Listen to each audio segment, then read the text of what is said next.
UP पर BJP की अंदरूनी रिपोर्ट प्रदेश अध्यक्ष भूपेंद्र चौधरी ने सौंपी रिपोर्ट। पीएम मोदी और अमित शाह को सौंपी है रिपोर्ट में कई अहम बिंदुओं पर फोकस किया गया। तो बड़ी खबर आपको बता रहे यूपी पर बीजेपी की अंदरूनी रिपोर्ट, और इसी खबर पर अधिक अपडेट के साथ हमारी पॉलिटिकल एडिटर अदिति नागर जुड़ गई। अदिति, यूपी पर बीजेपी की ये अंदरूनी रिपोर्ट, इस रिपोर्ट में क्या कुछ खास है?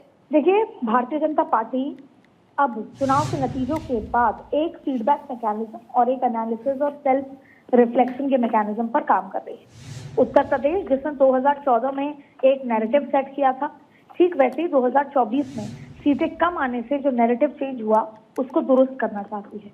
10 उपचुनाव में सीटों पर चुनाव होने हैं उत्तर प्रदेश में। ऐसे में उससे पहले भूपेंद्र चौधरी ने लोकसभा चुनाव नतीजों पर यूपी की 80 सीटों पर बीजेपी के 40,000 कार्यकर्ताओं से बातचीत की। 40,000 कार्यकर्ताओं से इसलिए बातचीत की क्योंकि प्रधानमंत्री नरेंद्र मोदी का ये मानना है कि कार्यकर्ता ही चुनाव जिताता है। ऐसे में वो कार्यकर्ता पूरे कमर कस के अगर चुनाव में नहीं लगा तो उसका फीडबैक लेना सबसे महत्वपूर्ण है। और ऐसे में फीडबैक के आधार पर 15 पेज की रिपोर्ट तैयार की गई थी, जिसको पिछले 2 दिनों में भूपेंद्र चौधरी ने पीएम मोदी को, गृह मंत्री अमित शाह को, जेपी नड्डा को मुलाकात कर फीडबैक रिपोर्ट सौंपी है और उस पर विस्तृत चर्चा की है। कुछ ऐसे बिंदु रहे हैं जिस पर 1 to 1 भी भूपेंद्र चौधरी ने प्रधानमंत्री को बताया है, जो रिपोर्ट में नहीं है। आपको बता दूं कि जो रिपोर्ट में कहा गया है कि राज्य के सभी 6 क्षेत्रों को मिलाकर पार्टी के वोट शेयर में लगभग 8% की कमी आई है। ये अपने आप में बड़े मायने और साफ नतीजों में नजर भी आ रहे हैं। रिपोर्ट के अनुसार पश्चिम और काशी क्षेत्रों में पार्टी ने सबसे खराब प्रदर्शन किया और सबसे महत्वपूर्ण बात यह है कि जहां उसे 28 में से सिर्फ 8 सीटें मिली हैं, ब्रज में 13 और 18 सीटें मिली हैं। ये तो हम आपको आंकड़े बता रहे हैं, पर उसकी वजह का भी उल्लेख किया गया है उस रिपोर्ट में। साथ में गोरखपुर में पार्टी को 13 में से सिर्फ 6 सीटें मिली, जबकि अवध में 16 में से सिर्फ 7 सीटें। और इसके साथ ऐसा क्यों हुआ, उसके कारणों का भी डिटेल में उल्लेख किया गया है कि कितनी जाति के कितने वोट पड़े। पहले वो लोग भाजपा को वोट करते थे और इस बार वो वोट कैसे बटा है। और एक और बात, कानपुर बुंदेलखंड में भाजपा अपनी मौजूदा सीटें वापस पाने में विफल रही है। ये अपने आप में एक बहुत बड़ी मुद्दा था और ऐसे में उसे 10 में से सिर्फ 4 ही सीटें मिली। तो जब बात ये थी कि 64 से बढ़ जाएंगे या कम से कम 64 तो आएंगी ही, 2019 का आंकड़ा तो पार करेगी, तो ये कानपुर बुंदेलखंड का इलाका है जहां पर बहुत नुकसान हुआ। इसके अलावा अध्यक्ष ने रिपोर्ट में खराब प्रदर्शन के लिए अब जो कारण बताए हैं वो हम आपको बताते हैं। सबसे महत्वपूर्ण है, प्रदेश में अधिकारियों प्रशासन की मनमानी यानी एडमिनिस्ट्रेशन हावी। कल से हम लगातार इस पर चर्चा कर रहे हैं। दूसरा, सरकार के प्रति पार्टी कार्यकर्ताओं का असंतोष, यानी कि सरकार और संगठन के बीच में तालमेल का ना होना। पिछले 6 साल लगातार सरकारी नौकरियों में पेपर लीक होना, ये युवाओं में और उनके परिवार वालों में मैसेज गलत गया है। दूसरा, राज्य सरकार द्वारा सरकारी नौकरियों में संविदा कर्मियों को भर्ती सामान्य वर्ग के लोगों को प्राथमिकता मिलने से विपक्ष के आरक्षण वाले मुद्दे को हवा मिली है, या यूं कहें कि विपक्ष के आरक्षण खत्म करने जैसे मुद्दे को बल मिला है। अब आप देखिए कि राजपूत समाज की पार्टी से नाराजगी, और मुख्यमंत्री खुद राजपूत समाज से आते हैं, और उसको छोड़ भी दिया जाए तो देश में राजपूत समाज तो भारतीय जनता पार्टी का ही वोटर था।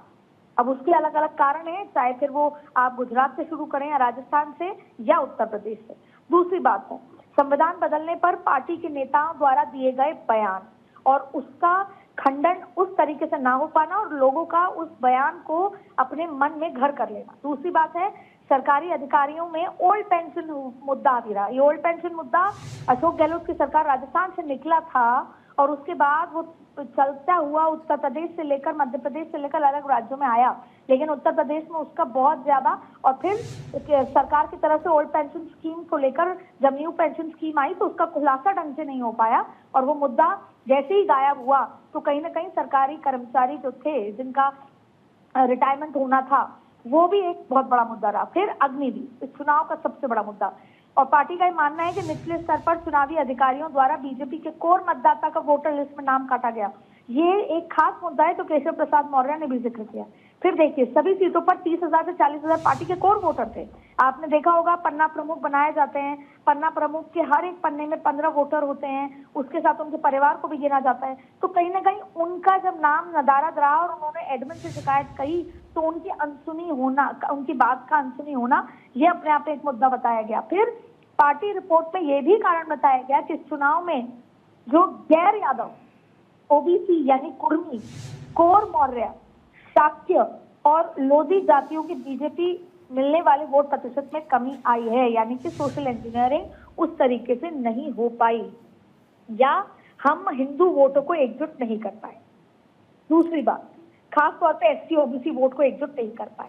अब रिपोर्ट ये भी कहती है कि 2019 की तुलना में पार्टी को दलितों का 1/3 वोट ही मिल पाया है, यानी कि बीएसटी का कोर वोटर जाटव, और 2024 में बीजेपी को मिलने वाले खटीक और पासी समाज वोट शेयर में अच्छी खासी कमी आई है। इसका मतलब विपक्ष का जो आरक्षण जैसे तमाम मुद्दे थे या अखिलेश और राहुल की जो जोड़ी थी, उन्होंने इन वोटरों को भाजपा से छिटका दिया। अब आप देखिए एक और खास मुद्दा जो अगर इस रिपोर्ट का जिक्र करें तो बहुत प्राइम मुद्दा है। रिपोर्ट में यह भी कहा गया है कि पार्टी ऊपर दिए सभी कारणों समेत ये बात कहे कि समय रहते ठीक कर ले, और पार्टी में कहा गया कि सरकारी अधिकारी और प्रशासन में पार्टी कार्यकर्ताओं के साथ सम्मानजनक व्यवहार होना चाहिए, यानी कार्यकर्ता नाराज है। और यही वजह है कि आज शाम 5 बजे प्रधानमंत्री नरेंद्र मोदी दिल्ली से ही भले शुरुआत कर रहे हैं, लेकिन अब कार्यकर्ताओं से वो खुद मुलाकात करेंगे। उनका खुद का फीडबैक सिस्टम जो चलता आ रहा है उसको दुरुस्त करने वाले हैं। और ये भी कहा गया कि प्रदेश में आने वाले 10 सीटों पर उपचुनाव हो या नगर निगम, निकाय या जिला पंचायत या ग्राम पंचायत का चुनाव हो, वहां भाजपा का प्रदर्शन अच्छा होगा और हम जीतेंगे। इस बात का संकल्प लेते हुए, सत्ता और संगठन को एकजुट होते हुए, कार्यकर्ताओं का सम्मान करते हुए, और ये मैसेज एडमिनिस्ट्रेशन यानी ब्यूरोक्रेसी तक भी जाएगा। आप देख सकते हैं कि ये कितनी गंभीर रिपोर्ट दी गई है और इसमें कई ऐसे पॉइंट्स हैं जो सिर्फ मौखिक बताए गए हैं, लिखित नहीं दिए गए, क्योंकि कई चीजें डॉक्यूमेंट नहीं की जाती हैं। तो अपने आप में बहुत ही गहन मंत्रणा चल रही है और प्रधानमंत्री अमित शाह उत्तर प्रदेश में सीटों के कम होने के कारणों पर और इंटरनल जो खींचतान के कारणों पर काफी ज्यादा नाराज हैं और उसको दुरुस्त करना चाहते हैं। जी बिल्कुल अदिति, यानी कि लोकसभा चुनाव 2024 का जो रिजल्ट रहा उसके बाद से लगातार बीजेपी चिंतन मंथन कर रही थी और इस रिपोर्ट में कई अहम बिंदुओं पर फोकस किया गया। अब इस रिपोर्ट के आने के बाद आगे की क्या रणनीति बीजेपी की तरफ से तय की जाएगी? क्या वो नए समीकरण होंगे और आगे 10 सीटों पर उपचुनाव भी होने हैं? देखिए, अब केंद्र को इसकी पूरी जिम्मेदारी लेते हुए सत्ता और संगठन के बीच में समन्वय बनाना ये सबसे बड़ी चुनौती होती है। आप कोई भी पॉलिटिकल पार्टी भरे शिखर पर हो, आज कांग्रेस जो 2014 से पहले थी दशकों तक, उसके जमीन पर आने का कारण ये था कि ग्राउंड पर संगठन ना होना, और जब मनमोहन सिंह सरकारें थी यूपीए 1 यूपीए 2 तब कार्यकर्ताओं की अनदेखी करना। किसी की भी पार्टी का अगर कोई चुनावी नतीजे नीचे आते हैं तो उसमें कार्यकर्ता के काम करने या ना करने पर डिपेंड करता है। तो अब प्राइम फोकस ये है कि प्रधानमंत्री खुद, आपको याद होगा उत्तराखंड में चुनाव थे, प्रधानमंत्री ने खुद एक कार्यकर्ता को फोन करके कहा था कि आप चुनाव ना लड़िए, हम आपका ख्याल रखेंगे। तो प्रधानमंत्री का जब वो मुख्यमंत्री थे तब से मैकेनिज्म है खुद फीडबैक लेना, खुद कार्यकर्ताओं से संपर्क करना, जो शायद ये माना जा रहा है पिछले कुछ दिनों में टूट सा गया है और उसको वो वापस स्टैब्लिश करेंगे, क्योंकि जो नरेंद्र मोदी ने या अमित शाह की जोड़ी ने कर दिया है, इतनी बड़ी पार्टी दुनिया की बना दी है, उसमें एक बार फिर उनको जैसे लक्षद्वीप में पेड़ के नीचे अमित शाह टेबल पर बैठकर कई लंबे समय तक सदस्यता अभियान करते रहे, वैसे एक बार उत्तर प्रदेश पे फोकस करना होगा। उत्तर प्रदेश में नए लोगों को जोड़ना होगा, नए जातियों को, समाज को जोड़ना होगा, और ये जो अखिलेश यादव और राहुल गांधी की जो जोड़ी है उसमें कैसे सेंधमारी होगी, लेकिन उससे पहले संगठन सत्ता के बीच में समन्वय, और बहुत ज्यादा अगर बेबाकी तरीके से कहा गया है तो योगी आदित्यनाथ, केशव प्रसाद मौर्य, भूपेंद्र चौधरी से लेकर अन्य कई ऐसे नेता हैं, उनके बीच में समन्वय की जरूरत है। और ऐसा नहीं है कि उत्तर प्रदेश में हो रहा है, और ऐसा नहीं है कि ये पहली बार हो रहा है, ये देश के अलग अलग राज्यों में ऐसा होता आया है और ये दशकों से होता आया है। जब सरकारें रही हैं, जब सरकार होती है तो सत्ता संगठन में समन्वय नहीं रहता। ऐसे में प्रधानमंत्री नरेंद्र मोदी, अमित शाह, जेपी नड्डा अब कई ऐसे कार्यक्रम करेंगे जिसमें बार बार उत्तर प्रदेश के दौरे होंगे, उत्तर प्रदेश में कार्यक्रम होंगे, जिससे कि वहां के लोगों को, वहां के कार्यकर्ताओं को ये लगे कि आला कमान हमसे मिलना चाहता है, आला कमान हमसे बात कर रहा है, आला कमान। तो कई ऐसी रैली भी होंगी जिसमें केवल और केवल कार्यकर्ताओं को संबोधित किया जाए। अब बिल्कुल अदिति, देखिए यूपी पर बीजेपी की ये रिपोर्ट जो कि सामने आ चुकी है और पिछड़ों के सबसे बड़े नेता केशव प्रसाद मौर्य जो कि लगातार योगी सरकार पर निशाना साध रहे हैं, अब इसे कैसे समझा जाए, इसे कैसे देखा जाए? क्या उत्तर प्रदेश में बीजेपी में ऑल इज वेल है? देखिए, जैसा मैंने कहा कि जब जब सत्ता किसी भी राज्य में सत्ता और संगठन एक ही पार्टी का होता है और लंबे समय तक होता है तो बीच में डिफरेंस ऑफ ओपिनियन आता है। आप एक बात समझिए, हम ये बात आरएसएस और बीजेपी के लिए भी कहते हैं कि दोनों का डिफरेंस ऑफ ओपिनियन है। एक राजनीतिक पार्टी है, दूसरी सांस्कृतिक पार्टी है। दोनों की विचारधाराएं भले ही एक जैसी होती हैं, लेकिन कहीं ना कहीं डिफरेंस ऑफ ओपिनियन रहता है। ठीक वैसे ही संगठन के काम करने का तरीका और योगी आदित्यनाथ यानी कि सरकार के काम करने के तरीके में फर्क होता है। देखिए, केशव प्रसाद मौर्य ये कहते हैं कि संगठन सर्वोपरि है। ये बयान कार्य समिति में आया और इसके कई मायने निकाले गए और साफ तौर पे निकाला गया कि केशव प्रसाद मौर्य और योगी आदित्यनाथ में सब कुछ ठीक नहीं है, अर्थात डिप्टी सीएम और सीएम में ठीक नहीं है, यानी कि कुछ भी ठीक नहीं है उत्तर प्रदेश में।